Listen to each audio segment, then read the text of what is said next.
I sent pictures to my sister.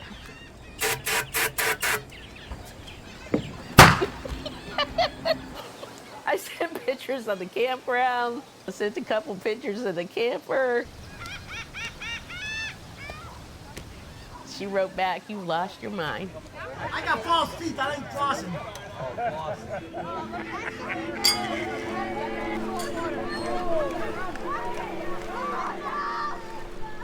Well, we've been here for 21 years. And I'm sick that they're gonna tear this place down, and every place in here, everybody's sick. Can you ask the girls for water or something? Put beer in there. You got it? We've met such nice people. Oh my gosh, that's gonna be the hard part.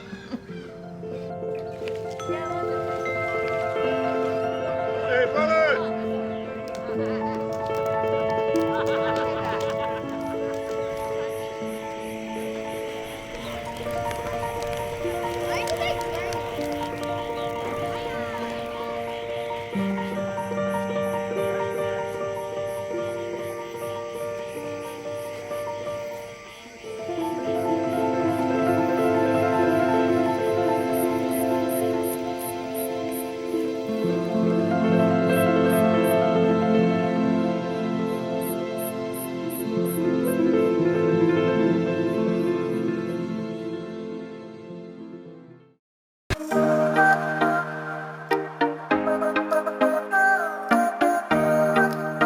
I'm Simi4, and today with me I have director of Happy Campers, which will be released in New York on August 7th and August 21st in LA.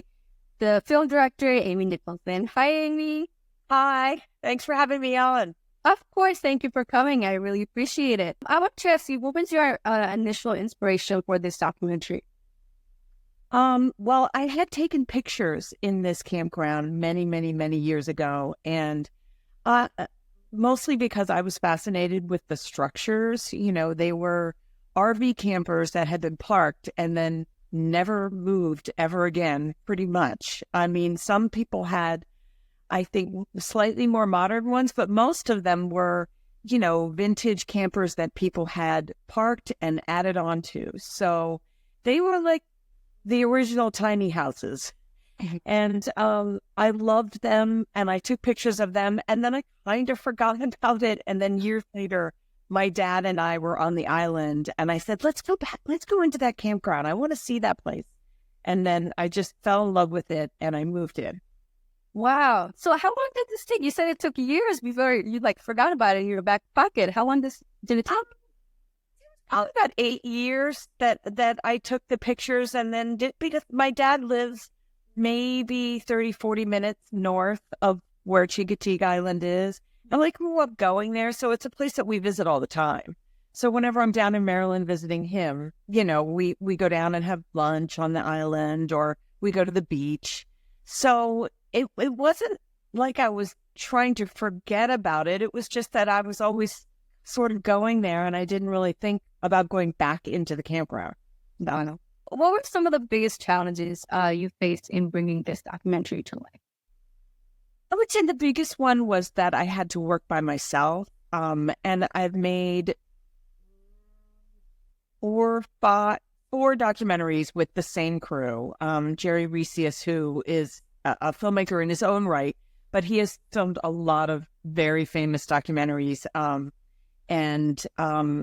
Jose Arroyo, who is a great sound man, and usually I go with the two of them, and then I assist them. But in this case, I couldn't take anyone in there, not even two people. It just wasn't that kind of place. I really felt like it had to be very intimate. I had to be very small. It was just too daunting to take people. It would be weird, you know, because the only people that were in the campground were the people that were in the community. So I don't know if I could have convinced them to live there for an entire summer, but I was already living there. And so I just learned to shoot myself. But because I have never shot before on my own, that was a pretty big challenge. And sound is a huge challenge. Yeah. Yeah, I was just about to say, I guess it was more of an intimate setting. That's why you didn't feel comfortable bringing someone else in. Someone else in the house, if you will. That's literally what it is. If you're in someone's backyard. But as you said, it was a one-woman challenge. I mean, how did you... I mean, it's very well done. I would have never thought it's a one-woman show behind the scenes. So tell us more about that, because that's very difficult to do as one person, trying to do, as you said, putting the whole thing together.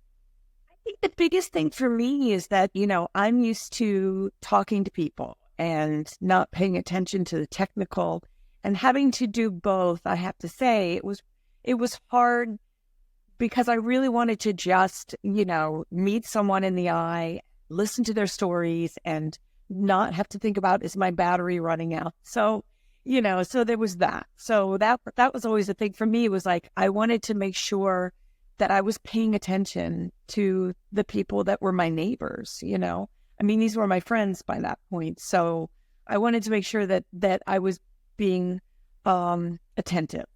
So that was one challenge. The other challenge was, the campground was pretty big. So I put everything into a garden cart. So I would wheel around with all my equipment in a garden cart. And then if I saw something great, or someone was having a party, or someone was sitting out, then I would unload the garden cart, shoot something, and then put it all back in. So I had a great crew, though, for finish. So I had amazing editors, a fantastic sound designer, fantastic composers, and a great color house. So they fixed all of my mistakes. I can't take credit for how it looks, because they really helped me bring it together. Can you also talk about your approach as a director? Well, I would normally wake up really, really early. I had this whiteboard right inside my camper door that had all of the sunrise and sunsets and the weather for usually like 3 or 4 days out. And I would wake up really early, and I would go out when it was light, when the light was pretty.